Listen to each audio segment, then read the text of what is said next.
Dear students, welcome to my YouTube channel. Dear students, IR spectroscopy. इससे पहले हम IR spectroscopy में discuss कर चुके हैं इसका बेसिक प्रिंसिपल। उसके बाद हमने फंडामेंटल वाइब्रेशंस, जिसमें हमने स्ट्रेचिंग और बेंडिंग पढ़ी। स्ट्रेचिंग बेंडिंग के बाद उनकी टाइप्स पढ़ी और फिर हमने ओवरटोन्स, फंडामेंटल बैंड्स के साथ साथ ओवरटोन्स पढ़े थे, डिफरेंस बैंड्स पढ़े थे और पार्टिकुलरली फर्मी रेजोनेंस। फिर हमने एक लेक्चर में देखा था कि हम वाइब्रेशनल टोटल बैंड कितने आएंगे आईआर स्पेक्ट्रम में किसी भी मॉलिक्यूल के, उसके लिए हमने कैलकुलेशन सीखी थी कि हम किस तरह से निकाल सकते हैं वाइब्रेशनल बॉन्ड्स टोटल। और उसके बाद हमने आईआर स्पेक्ट्रम के रीजन देखे थे, एक फंक्शनल ग्रुप और दूसरा फिंगरप्रिंटिंग। ये जो हमारा लेक्चर है, इस लेक्चर में हम डिस्कस करेंगे कि जो आईआर स्पेक्ट्रम होता है उसमें जो आईआर पीक्स होती हैं उनकी पोजीशन को कौन कौन से फैक्टर अफेक्ट करते हैं। यानी जो फ्रीक्वेंसी होती है किसी भी पीक की, वो जो फ्रीक्वेंसी है वो कैसे वेरी करती है, कौन कौन से फैक्टर हैं जो उसको चेंज कर सकते हैं। सबसे पहले तो एक स्पेक्ट्रम देखें। ये एक एस्टर का स्पेक्ट्रम है। यहाँ पर देखें, ये सी एच स्ट्रेच यहाँ पर है ऑलमोस्ट ये 2950 के करीब। इसी तरह यहाँ पे CO bond, C double bond C यहाँ पर आ रहा है, सीओ स्ट्रेच सिंगल बॉन्ड यहाँ आ रहा है, ये विनाइल लूप है। कुछ सिग्नल इस जगह पे आ रहे हैं 600 पे, और इसी तरह सिक्स ऑलमोस्ट 40 पे, 50 के करीब भी सिग्नल आ रहे हैं। यहाँ पर इन सिग्नल के अलावा ये सिग्नल देखें, एक सिग्नल 1400 पे जो CH2 की वजह से और इसके साथ साथ यहाँ पर भी सिग्नल आ रहा है।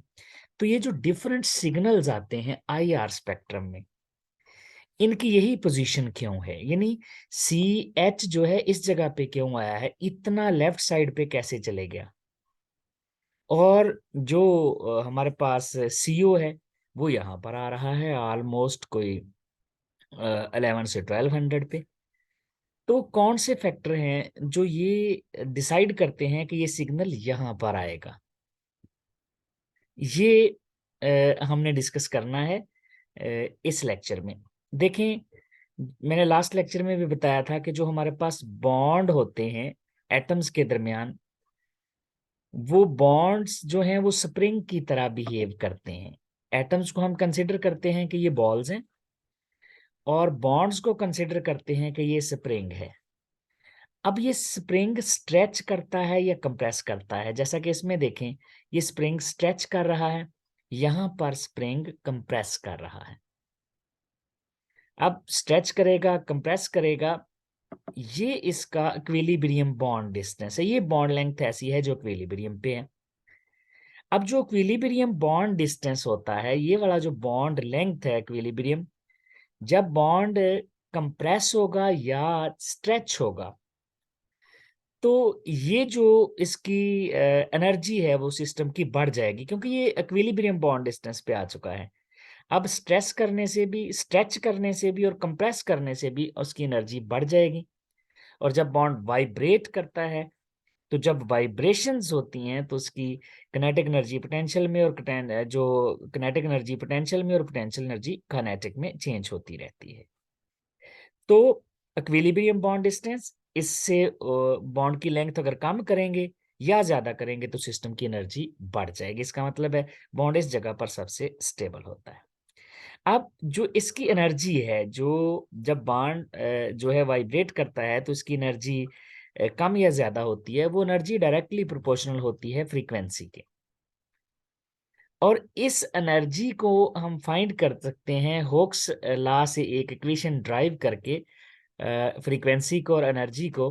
और ये है कि फ्रीक्वेंसी या wave number is equal to 1 और 2 पाई सी, और ये के फोर्स कांस्टेंट है ओवर म्यू।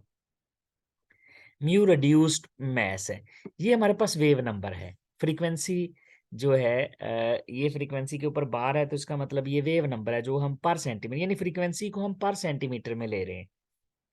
पाई की वैल्यू कांस्टेंट होती है और जो c है ये वेलोसिटी ऑफ लाइट है, k फोर्स कांस्टेंट है, अभी देखेंगे फोर्स कांस्टेंट किस किस पे डिपेंड करता है, और m ये म्यू रिड्यूस्ड मास है। रिड्यूस्ड मास कैसे निकाल सकते हैं, ये मास जो दो एटम बॉन्ड बना रहे हैं, for example carbon carbon bond है, तो m1 एक को m1 कहेंगे, एक को m2, तो ये हो जाएगा m1 का मास कितना है हमारे पास 12, m2 भी कार्बन ही है तो उसका मास भी 12 आ जाएगा, 12 इंटू 12 डिवाइडेड बाय 12 प्लस 12, ये जो भी आंसर आएगा उसका हम स्क्वायर रूट लेंगे यहाँ पर, क्योंकि यहाँ पर जो रिड्यूस्ड मास है उसका स्क्वायर रूट है।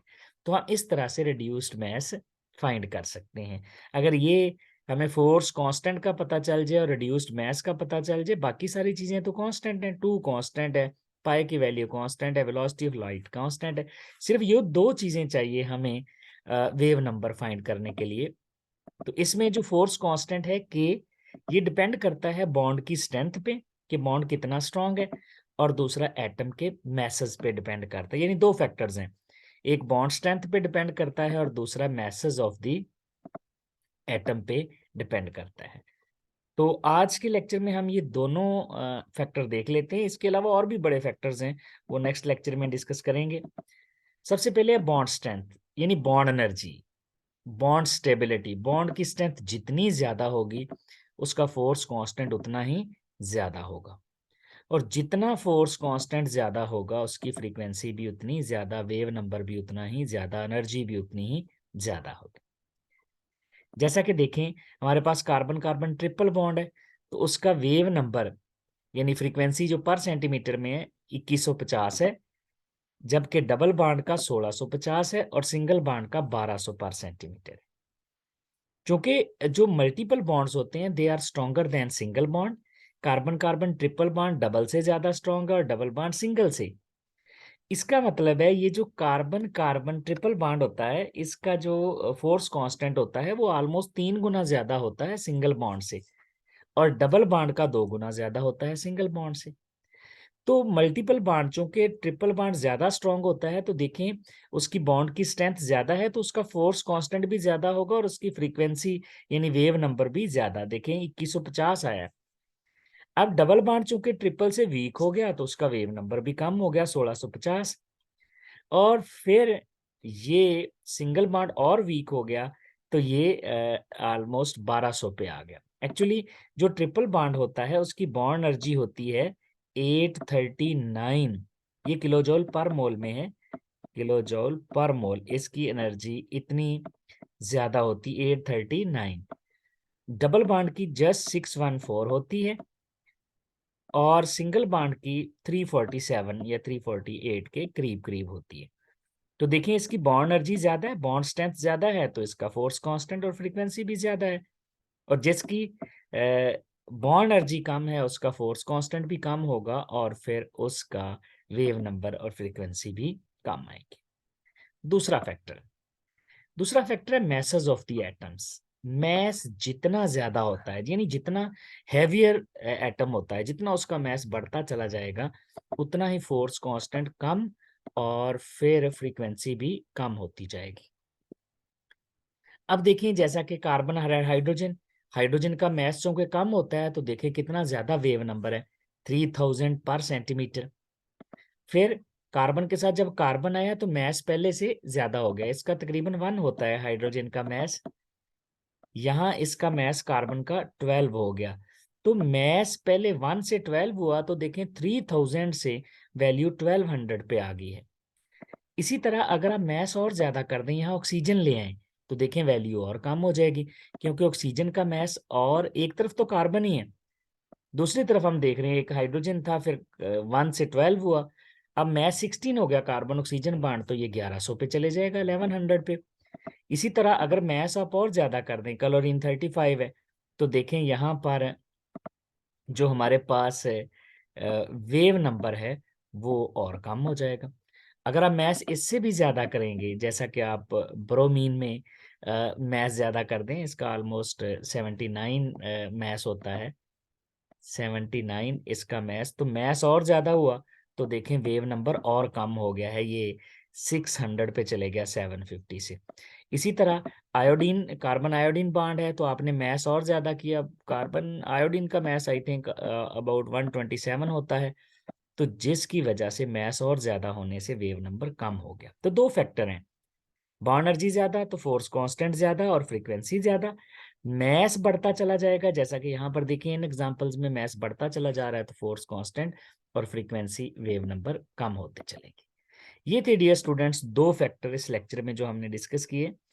आने वाले लेक्चर्स में हम इसके अलावा जो फैक्टर्स हैं जैसे हाइब्रिडाइजेशन है, इंडक्टिव इफेक्ट है, रेजोनेंस है, इसके अलावा हाइड्रोजन बॉन्डिंग है, रिंग स्ट्रेन है, ये सारे फैक्टर आने वाले लेक्चर्स में हम डिस्कस करेंगे। तब तक के लिए थैंक यू वेरी मच।